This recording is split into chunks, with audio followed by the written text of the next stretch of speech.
Welcome to another week of the Chem 1211 lab here at North Georgia. This week we're going to be taking a look at valence bond theory, hybridization, and polarity as kind of a continuation of our look at covalent bonding that we started last week, where we talked about Lewis structures and Vesper geometries that go with those Lewis structures. And as our starting point this week, we are going to talk a little bit of background kind of theory as far as what exactly valence bond theory is. And really, valence bond theory is just the idea that all of our covalent bonds are formed when we take atomic orbitals on the atoms that are going to make a bond between them and have those orbitals overlap with each other.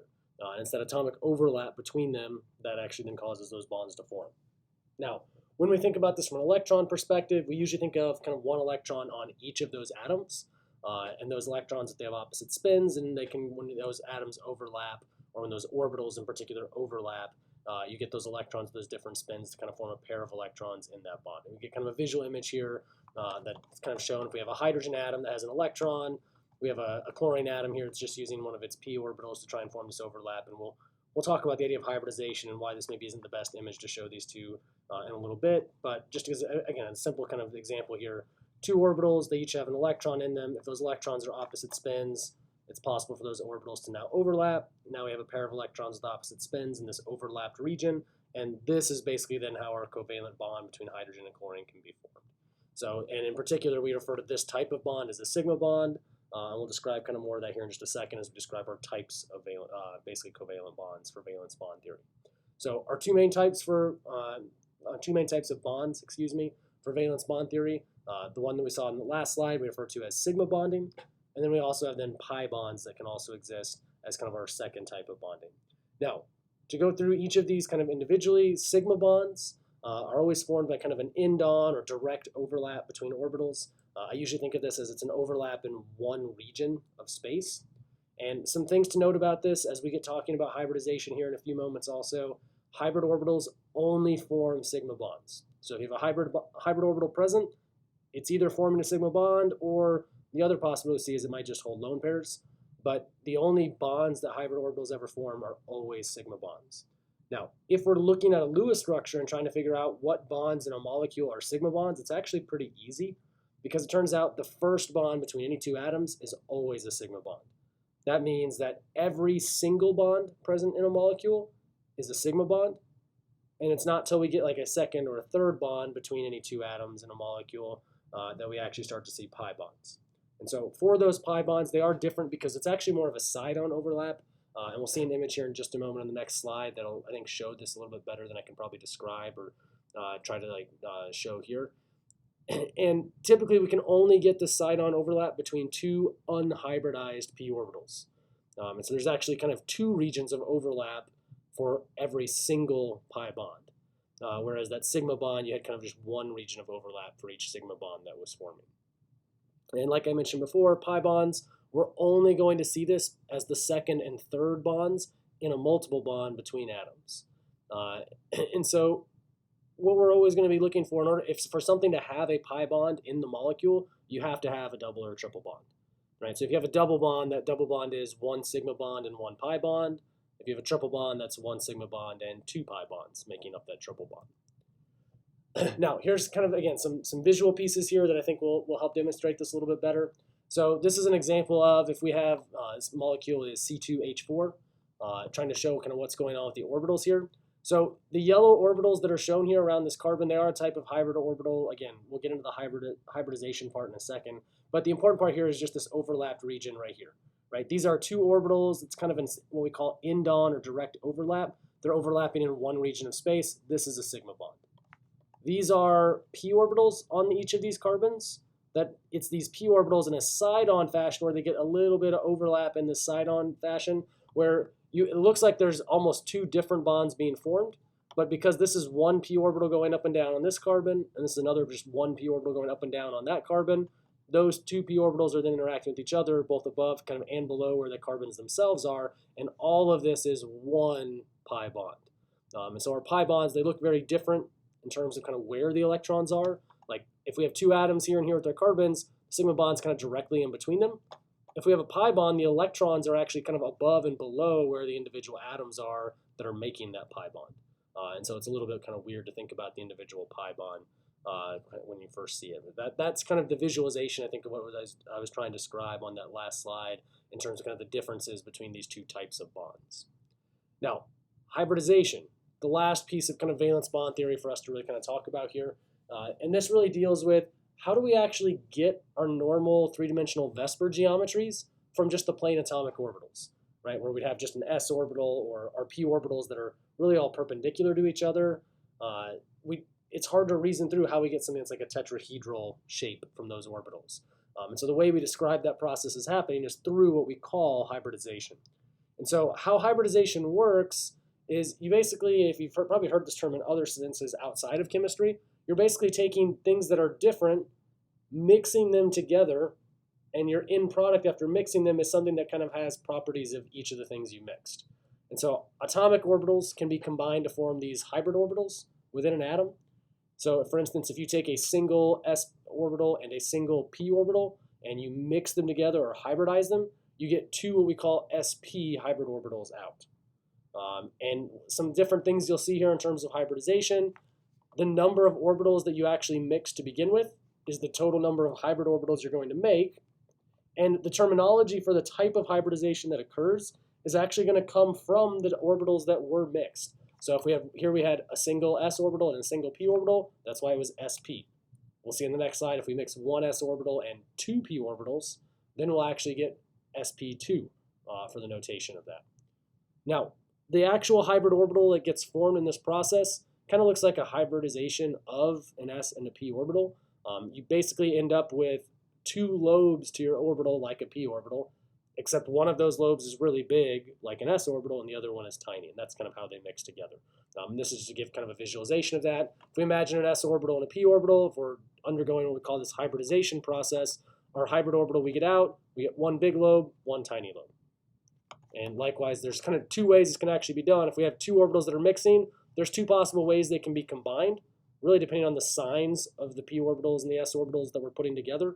And so that's how we actually get these two different hybrids out, where one has a really large lobe pointing down to the right on the x-axis, the other one's pointing down the left on the x-axis as far as where that large lobe is. And these hybrid orbitals over here, only the really large part of them is going to do any kind of bonding, and they'll just make sigma bonds, as what was kind of described before.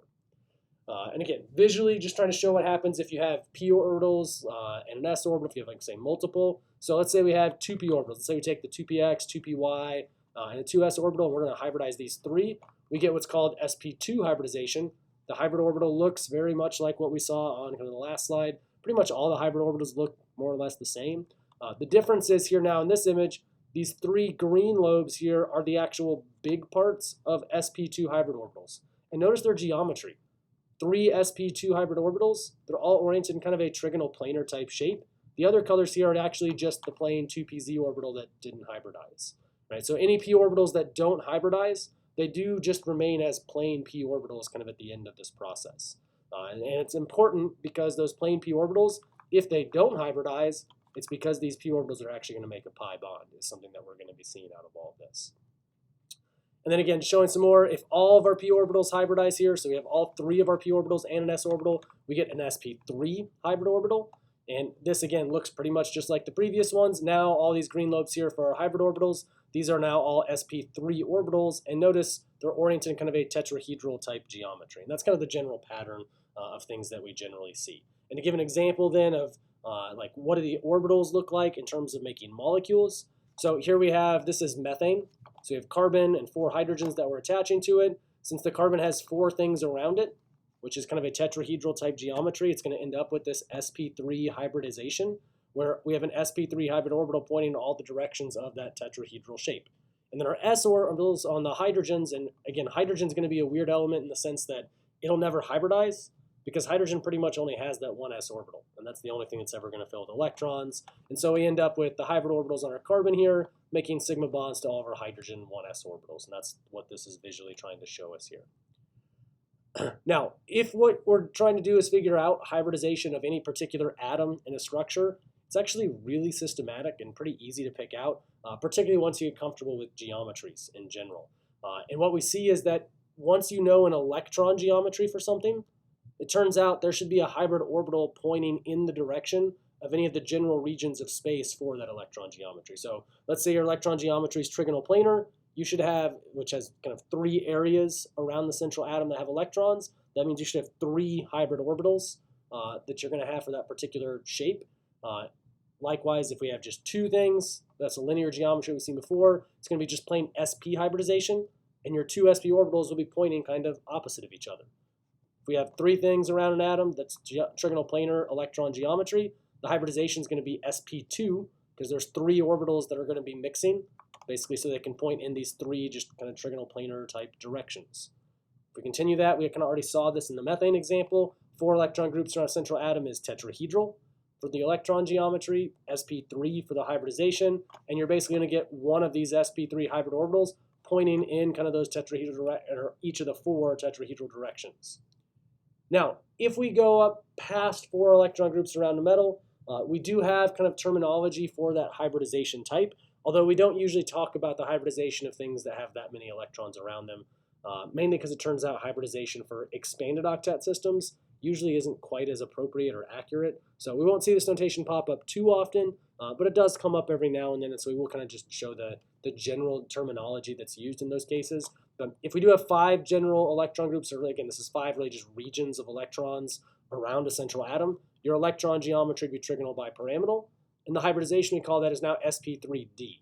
And the reason we get SP3D now is that once we've used an s orbital and all 3 of our p orbitals that are in an energy level to hybridize and mix together, if we want to add another orbital to that to keep hybridizing things, we don't have any more s or p orbitals, so now we have to use d orbitals with that, right? And that was also how we talked about like expanded octets before. Kind of need those d orbitals to really be able to have those expanded octets and take those extra electrons. This is just another place where you kind of see a little bit of evidence for that. And if we have 6 things around a particular central atom, we get an octahedral electron geometry, and then our hybridization becomes SP3D2 because we need a second d orbital as well for that hybridization process. Now, again, just general things to think about. However many things are around our central atom, that is also the number of orbitals in the actual name, right? So if we have 6 things around a central atom, we have SP3D2 hybridization, 1 s orbital, 3 p's, and 2 d's, all adds up to 6 things. It's because we need 6 things around that central atom. We'll actually always kind of see that match, right? If there's 3 things around a central atom, hybridization is SP2 because we need 3 things around that central atom to point in our general geometry directions. All right, now, something the lab is going to be having us do that's a little bit different than probably anything you've seen before, and probably something you might not even do in lecture, is this idea of what we call valence bond sketches, or VB sketches. And so what I have here, and I apologize that this is kind of the limitation of my own artistic skills here and what I'm able to draw manually. And so what I've shown here is kind of some general ways we draw VB sketches for the different hybridizations. So if something has SP hybridization, what we would do is we'll use the atomic symbol. I just used A here as a generic symbol. We'll have the atomic symbol of the atom we're looking at. And then if we have SP hybridization, which is a linear geometry, we get our 2 hybrid orbitals pointing opposite each other, really for that linear geometry. And then the 2 straight lines here represent the 2 remaining p orbitals that are not hybridized, right? If we have SP2 hybridization, we only have 1 straight line because there's only 1 p orbital that didn't hybridize here. And then we have 3 hybrid orbitals that make a kind of, I'm trying to draw it in a somewhat of a trigonal planar type shape there. For SP3 hybridization, we have a central atom with just 4 hybrid orbitals in a tetrahedral type geometry shape around them. And then we get kind of something similar for SP3D and SP3D2. SP3D looks like a trigonal bipyramidal shape, right? We have kind of axial positions up and down, and a trigonal planar part around the middle for those equatorial locations. And then the SP3D2 looks like an octahedral shape, right? Up and down, left and right, and it's drawn at a diagonal, but really you can think of it as in and out. It's kind of like that Cartesian coordinate system for an X, Y, and Z axis that we're used to for an octahedral shape. All right, and that's kind of the one big part of what we're looking at. And so we're going to be taking these different kind of VB sketches, and what we're going to do is try to actually then look at how do we draw a VB sketch for a whole molecule.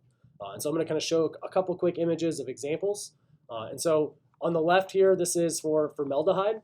And so what we're looking at here, and it might look really crazy at first glance, but it is pretty systematic in how we do this, right? So from kind of a Lewis structure perspective, carbon's the central atom. So what we want to do is from the Lewis structure of CH2O, which if you look at the Lewis structure from last week, this carbon's going to have single bonds to both hydrogens and a double bond to oxygen. So really it's got three things around it, which means if there's three things around it, it's a trigonal planar VSEPR geometry for both electron and molecular geometries. And if it's trigonal planar for the electron geometry, it means it's SP2 hybridization. So around this carbon, we're going to do SP2 hybridization, which was 3 hybrid orbitals and 1 line for the leftover p orbital that didn't hybridize. The hydrogens never hybridize. They're only just going to be a 1s orbital. So we're just drawing an s orbital as a sphere there, and we show the dots here for the electrons basically in those overlaps for the bonds. The oxygen then, if we look at the oxygen in the Lewis structure, again, if we have the Lewis structure there, the oxygen has 2 lone pairs and a double bond. So that's 3 real things around it. It's got the carbon that it's bound to and 2 lone pairs. So 3 things around the oxygen means it's also sp2, which is why it's going to have 3 hybrid sp2 orbitals around it, and then also a straight line for the plane p orbital. And the way we show the pi bond here is that we kind of connect the tops and the top and the bottom of those p orbitals to basically make this big box that represents the pi bond. So the big box represents the pi bond. Here we have just kind of our different individual lobes that are overlapping. Those are our sigma bonds that have those pairs of electrons in them for both the carbon to the hydrogens and the carbon to the oxygen here in the middle. And that would be then our full, what we call valence bond sketch or VB sketch for formaldehyde, that's CH2O. Another example over here, this is carbon tetrachloride. It's the first example in your packet. If we want to draw the valence bond sketch for that, what we do, we pick our central atom, the carbon. And if we look at this thing's Lewis structure, it turns out it's that carbon with just plain single bonds to all 4 chlorines, and that's it. There's nothing else around the carbon. So there's the 4 single bonds it's making. If it's got 4 things around it, that's a tetrahedral electron geometry, which means its hybridization is sp3.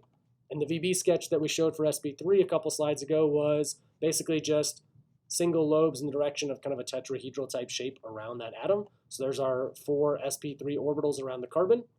And then for all of the chlorines on the outside, they each have 3 lone pairs and the 1 bond they're making. So all of these outer chlorines also have sp3 hybridization. So what we do for each of the chlorines, we draw the 1 lobe that's overlapping with one of the ones in the carbon to make a bond, and then 3 more lobes for the sp3 hybridization geometry, and adding lone pairs to all of them, right? Because that's really what hybrid orbitals are always going to do. The hybrid orbitals are either going to make a sigma bond or hold lone pairs.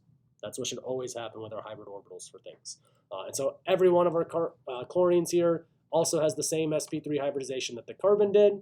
And so we're just kind of drawing this thing out in 3 dimensions, which this does take up a bit of space. And so my advice as you're kind of putting things into your packets this week and drawing them, probably draw things on a separate sheet of paper the first time just to kind of get an idea of what it's going to look like. Then draw the things actually in your printed out page that you're going to actually turn in. That way, hopefully the drawings are a little more neat. My artistic skills are not fantastic. Like I do not have huge expectations for how your VB sketches turn out in terms of exactly how they look and if they geometrically look the way they're supposed to. We just want to see kind of the right number of lobes, lone pairs, and particularly differences for things like multiple bonds or our pi bonds here. All right.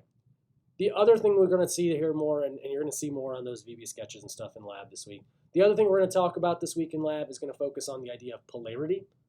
And so to talk about polarity, I'm first going to talk a little bit about what exactly polarity means, and the fact that we can have polar bonds and or polar molecules, and the fact that those are different. They're related, but they are different things.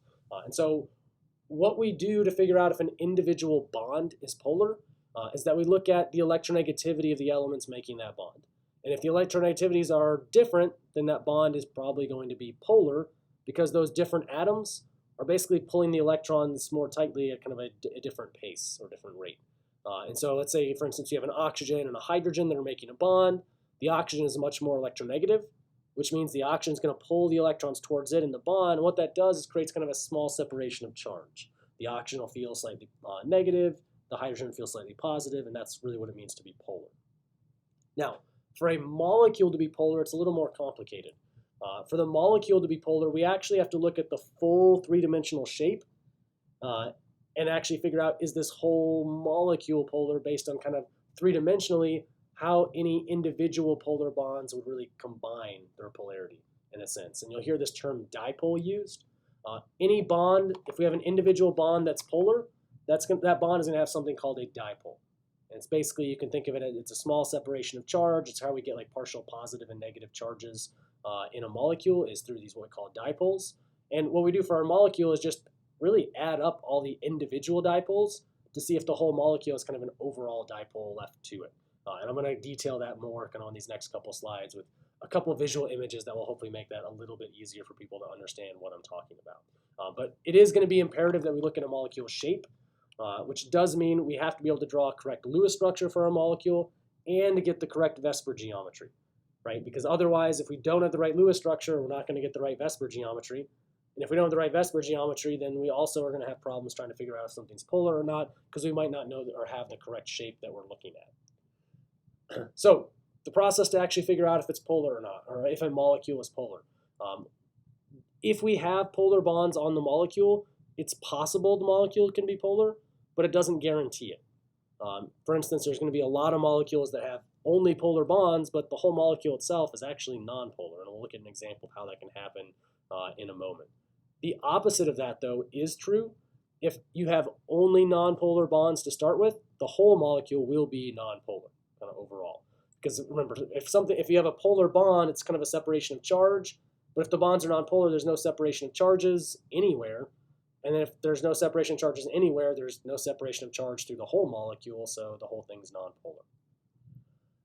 And the way we go about adding up kind of what we call those dipoles on the individual bonds is through something called vector addition. And I'm going to kind of demonstrate that on the next slide here to show what I mean by vector addition. So the way vectors typically get added, at least the most common way I think of when I think about adding vectors, something called a tip-to-tail method. And in a tip-to-tail method, what you basically do is take one dipole that's present in your molecule, draw that one dipole in the direction it's pointing, and then at the tip of that one, basically where you ended your dipole, start drawing the next dipole. And you kind of just connect all of your dipoles together, and this is what we call a tip-to-tail method, and really just see, okay, where do we end up compared to where we started. So let's say over here, A, B, and C are three different vectors that we want to add together. One of the ways we can do this, if we draw A in its current direction, like let's say this is our starting point, we draw vector A. Where vector A ends, start drawing B. B goes up to the right, so I'm going to start where A ends. B is going to go up to the right and end about right here. And this R would be what we call it's called R because it's the resultant vector between A and B. So that's when you add those two together, they basically add up to a vector pointing straight up. And then from where this B, if B went from here to here, now from right here, I would start drawing C, which goes straight down. Right? And what's going to happen is if I started here, there was A, B, and then C goes right back to where I started. That means adding all of these dipoles together has no overall effect. We ended up where we started. And so what we would actually say is that all the dipoles cancel out and that there's no net dipole in the molecule. And from a molecule perspective, that means that our molecule is nonpolar. So if there's no net dipole or kind of leftover dipole that doesn't cancel, then the molecule is nonpolar. If there is something left over at the end of it, so let's say these are our three vectors that we're adding together. So here's A starts from our starting spot here, kind of our origin, goes up to the left. B is going to go up and to the right. Let's say we get to here. C is going down to the right from here is going to be over here somewhere. And that's what we actually see over here. So from like here, C is going down. Well, that means we end up over here. But if we started over there, we didn't end up where we started. And if we don't end up where we started, that means we do have some net dipole. That would be kind of this kind of almost magenta or purple colored vector that we see there. That resultant right there is what we call our net dipole. And any molecule that has a net dipole is a polar molecule. And again, that's part of why understanding the shapes of our molecules so we can look at how we can add these dipoles is crucial. Because if we have the wrong Lewis structure or the wrong assigned geometry, we're not going to look at trying to add our vectors correctly, and we might not be able to tell if it's polar or not. Now, thankfully, there are some shortcuts to help simplify some of this, because adding vectors that are kind of oriented in 3 dimensions is going to be really hard on a 2D page. And so we will talk about some patterns here in the next slide that can help with that. But at the very least, we do always need that correct Lewis structure to really be able to kind of do everything when we're looking at it. So to look at an example, let's say we want to know, is SF4 a polar or non-polar molecule? Well, we can't just look at the formula and be like, oh, sure, maybe it's got all single bonds to the fluorines and it all spread out and everything will cancel. We don't know that. So we have to look at the Lewis structure itself and look at the molecular geometry.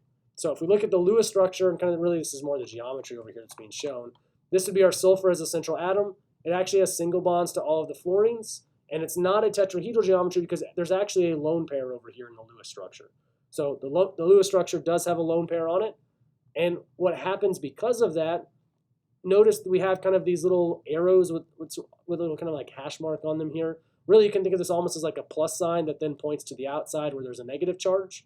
These are what we can refer to as our dipoles. So we basically have a dipole pointing up, a dipole pointing down, one that's kind of going to the right, but also probably into kind of the page here that you're looking at, and one that's kind of coming out towards you and to the right also.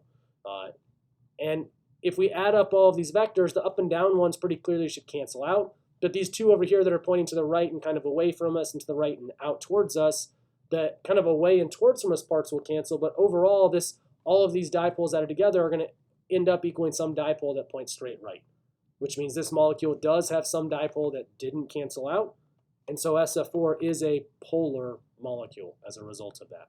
And so that's kind of the process you go through trying to find out if something's polar or not. And again, it's kind of a bit of work at first, but thankfully there's a lot of trends and patterns.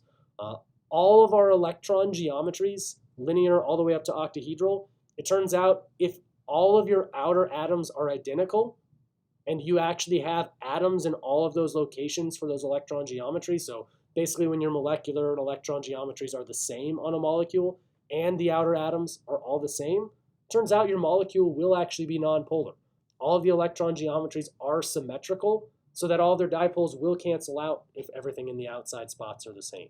So for instance, this SF4, if it was actually, say, like PF5 or something instead that had another fluorine over here, the other fluorine would be over here, we'd have a dipole pointing left, that would cancel this net dipole that we had pointing to the right, and now PF5 would actually be nonpolar overall because of that. So things with no lone pairs, as long as all your terminal atoms are the same, they are always going to be nonpolar because all those electron geometries are symmetrical like that. That does mean molecules that do have lone pairs are actually going to be polar most of the time. There's a couple exceptions I'll show in just a second, but for the most part, if a molecule has a lone pair on the central atom, it's probably polar. The only way it's not polar is if your outer atoms, or for some reason if all of your bonds are nonpolar to start with, or there's two specific geometries you could get that even though there's lone pairs in the central atom might still be nonpolar. And those two geometries are linear and square planar, which I think you can kind of almost imagine. Like, so this was trigonal bipyramidal overall starting out because there's a lone pair over here. Well, if you imagine both of these also being lone pairs, this would be a linear geometry. But if we had a dipole up and a dipole down, they'd cancel. So if it's linear, it could still be nonpolar even if there were lone pairs around it. The other geometry that happens for square planar, it's kind of the same idea.